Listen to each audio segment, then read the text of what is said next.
boo koy xool mënoo ko tënk rek ci sécurité yem si wala nga tënk ko ci lu ñu tuddee inondation yi wala nga tënk ko ci jàngale yaatu na comme ni Pal du wax sànq tey question bu gën a tegu ci table bi c'est une question judiciaire ou bien c'est des questions judiciaires et ces questions judiciaires yooyu am na ci yoo xamante ni ñu bëri amuñ ci explication te dafa war parce que sooy doxal amaana il y a une partie qui comprend mais li ci ëpp ci askan bi duñ xam parce que tey yaa ngi woo ñii suba nga bàyyi ñële suba nga jàpp ñii ci même fait nga bàyyi ñële ci même fait c'est-à-dire après les Sénégalais ne comprennent pas léegi la responsabilité de l'État c'est de venir édifier Sénégalais yi expliquer leen comment pour un même fait wala pour des faits similaires on emprisonne l'un et l'autre day ñibbi këram c'est-à-dire que comme ça li nga xamante ni moom mooy la conception bu ñu am ci yoon nga xamante ni chaque fois ñu ne way 2 poids 2 mesures il faut aussi pour que nit bañ a am boobu commentaire yooyu génn expliquer nit ñi pourquoi yenn affaire yi di am ci yenn décisions. C'est-à-dire à la place on aurait dû avoir la ministre de la justice pour mu ñëw expliquer sur les questions de effectivement parce que c'est loolu comme et surtout rapport scientifique yi nga xamante ni fan yi foo tourné mën nañu waxtaanee et loolu je pense que loolu gëm naa ne les jours à venir le ministre de la justice a le devoir de le faire à défaut mu def ko les procureurs dana war a génnaat parce que c'est le moment encore parce qu'ils l'ont fait en janvier mais ils ont fait une bonne communication parce que yi nga réew il y a des voies autorisées il y a des voies officielles pour éviter li ñu tuddee les fausses nouvelles les manipulations et les rumeurs ñi nga xam ne ñoom ñoo war a wax les voies autorisées ñoom ñoo war a génn wax parce que par exemple sur des questions sérieuses ki ci war a wax bu ci waxul nit ñi dañuy am aussi seen canaux créer ay manipulations créer ay rumeurs et su boobaa le Sénégalais lambda il a du mal à comprendre l'information et su boobaa sooy xool affaire Wally Seck bi nga xool affaire qui encore mooy rapport bu mujjee Farba Ngom c'est-à-dire que nit ñi ils ont un problème de compréhension parce que récemment Mansour Faye c'est ça dootu ne la Wally Seck ñu koy toppee ay milliards mu dem Paul bi ne ko yow da nga jënd benn oto boo xamante ni danoon joxtu ne voilà dafa xaw lu si ñun daal mais booy xool mu ngi toll ci 200 millions alors que avant moom mu ngi voyager mais laata mu ñibbi si wax nañ ko lu nekk non ay terrain la doon jënd ay milliards la waa ji booy bi xam nga rek li train de vie bu muy affiché xam nga donc pour dire que ñooñu di wax loolu c'est parce qu'ils n'ont pas compris ils n'ont pas la bonne information mais soo amee la bonne information donc commentaire boobu noonu yow doo ci attardé wu et effectivement et loolu je pense que on aurait dû avoir ce ministre de la justice pour au moins nous édifier sur certaines questions qui sont très importantes maintenant ci ñetti ministères yi ñëw aussi lu ñu jot a avancé parce que xam nga tey sooy xool ministère de l'intérieur bokk na ci ministère yu ëpp doole ci réew mi nga xamante ni parce que booy tal jàngi da ngay nekk ci jàmm tal jàng aussi day fekk nga mun ko tey jamono ji ñuy wax y a des écoles yoo xamante ni si élèves yi bëggee dem jàngi mënuñ dem parce que ils sont sous les eaux ñeneen ñi seen école élèves yi ñoom dañu war a dem jàngi mais mënuñ jàngi parce que ñoom dañoo nekk ci zone yoo xamante ni seen kër yi dañoo inondé ñu isolé leen pour yóbbu leen foofu noonu léegi par rapport ak li nga xamante ni moom mooy ministre de l'intérieur nu muy def xam nga depuis longtemps on voit des ministres de l'intérieur déguerpir on voit des ministres de l'intérieur nous dire que yelwaan dañ koy tere mais taxawal dañ koy tere Sénégal par exemple mais tey aujourd'hui c'est la journée mondiale de la santé mentale mais nous Sénégal tey ñun ñëpp mën nañ assurer que ne quand nous sortons ici on va croiser des malades qui sont ils sont dans la rue mais ñooñu on les considère, selon la loi, on les considère comme des vagabonds. Alors, c'est des gens, ni profession, ni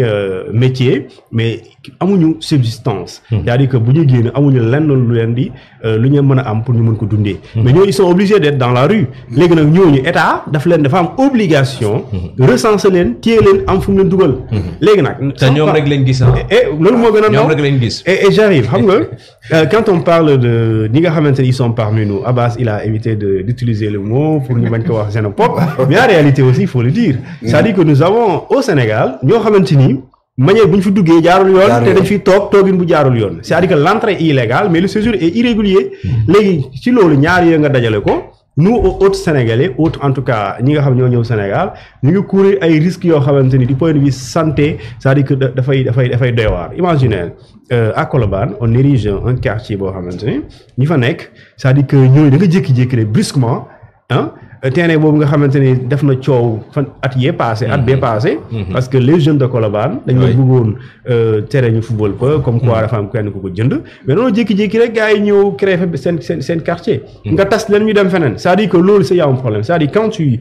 déguerpis des gens mais da nga war a fexe ba ñoom duñ am occasion sa dem bay créer beneen koñ léegi nga bàyyi li nga dàq leen fii c'est-à-dire bi ñu leen dàqee waroo leen bàyyi ñu dem seen yoon parce que déjà le fait que ñu occuper ko c'est illégal mais le séjour il est irrégulier et là la loi le prévoit nous avons un ministre de la justice qui est avocat et qui xam na bu baax lu muy wax c'est-à-dire que aujourd'hui ñi nga xamante ni benn ñooy yelawaan parce qu'on peut les catégoriser au moins dugal ci ñaari lot il y a des mendiants sénégalais et des mendiants étrangers mais la mendicité en tant que telle elle est interdite mais quelques exceptions mooy bu fekkente ni article 245 du code pénal mooy bu fekkente ni c'est dafay nekk jour yi nga xamante ne xamee nañ ko yelawaan mooy jour tabaski korité wala ci juma wala ci jàkk loolu considéré nañ ko comme mendicité bu ñu tere mais foo ko mën a def bu weesoo loolu c'est interdit et maintenant sortons dans la rue mais tout cela qui nous tendent les mains dans les rues loolu ñooñu ne leen c'est des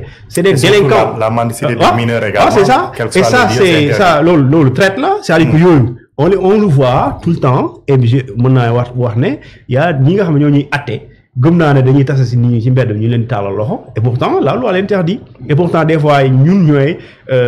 violer ça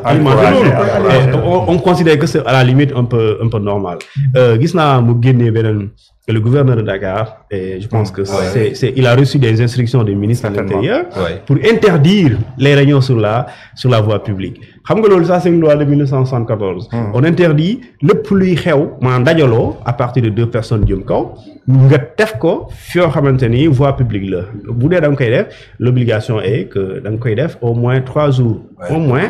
et 15 jours au plus mais tey aujourd'hui da ngay ñëw ci mbedd ñu bâche ay ngénte wala mariage nga xamante ni loolu certes ñun dañ ko adopté jàpp ne dafa légitime dafa normal mais alors que loolu tegul fenn c'est-à-dire que loolu moom lay wax sax c'est vraiment dañ ko yàgg a normaliser dund ak moom ba nga xamante ni finalement c'est établi voilà comme ordre bu ñu war a accepter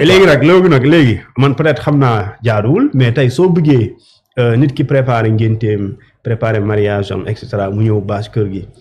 démb sa gis naa une vidéo qui circulait comme ça dafa ñëw dem ba xew ñu def seen affaire yooyu doon policiers yi ñëw tas affaire yi c'est-à-dire que kooku mën na bañ a comprendre mën naa comprendre mais il faut nga sensibiliser wax leen ne lii ngeen di def est-ce que xam ngeen ne lii dañ koy tere savez-vous que lii c'est interdit et ça renvoie à la gestion de notre espace parce que suñu amoon bu ñuy aménager benn espace pour ça benn salle dédiée pour ça ça règle tout le problème effectivement ailleurs c'est comme ça que ça c'est comme ça qu'on règle le problème et ça aussi je pense que